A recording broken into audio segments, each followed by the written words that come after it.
எனக்கு மொத்தம் படுத்தே കൊല്ലങ്കാരി സീത പെണ്ണ് വീട്ടുവേല ചെയ്യും പെണ്ണ് പുലർന്ന ആതിരാവരെ അടിച്ചുപോരി തെച്ചുമിനുക്കി തുടച്ച് അടിച്ചലക്കി ചോറ് വാർത്ത് കറി വച്ച് അടിച്ച് ഇടിച്ച് പൊടിച്ച് വറുത്ത് നടുപൊടിഞ്ഞു വീണാലും ഇതിലൊന്നും പറയാതെ വേല ചെയ്യും പാവം പെണ്ണ്.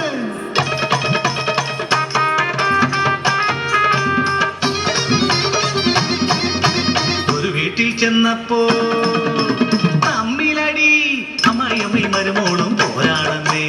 മകനെ മയക്കിയെന്ന് അമ്മായിയമ്മ തള്ളക്കി ഭ്രാന്തെന്ന് മരുമകളും. അയ്യയ്യോ അയ്യയ്യോ എന്തൊരടി ഏഷണി കേട്ടെന്റെ ചെവി പുഴുത്തേ.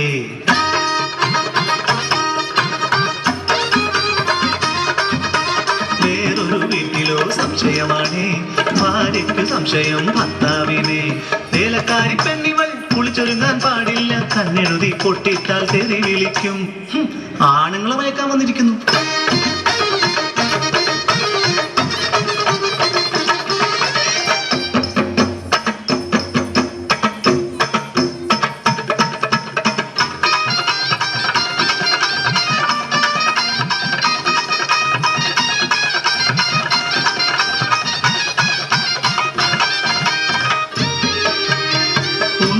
ക്കച്ചൻ തളവാത രോഗിയായി തീരക്കിടപ്പിലാണെന്നമ്മയും.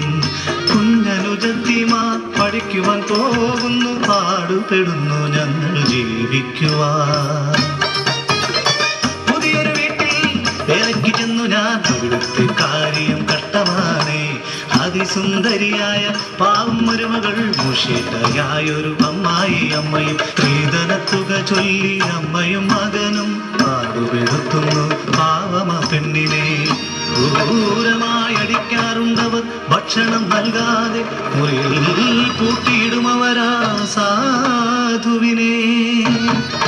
ഒരു ദിനം അമ്മായി അമ്മ വന്നു, ഒരു ഗ്ലാസ് പാലിന്റെ കയ്യിൽ തന്നു. പരിഭ്രമത്തോടെ പറഞ്ഞവരെന്നോട് കൊണ്ടുകൊടുത്തു അമ്മുദേവിക്ക്.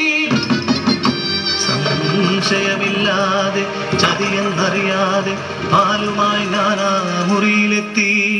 തളർന്നു കിടക്കുന്ന പാവം പെണ്ണിന് പാലു കൊടുത്തു ഞാൻ തിരിച്ചിറങ്ങി.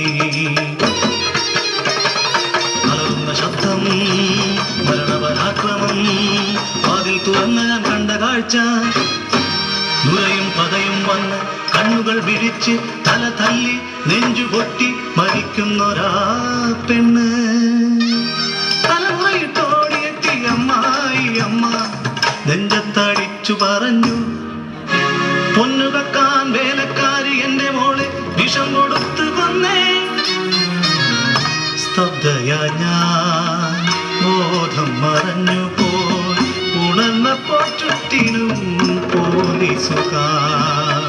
കിട്ടിയെന്താകി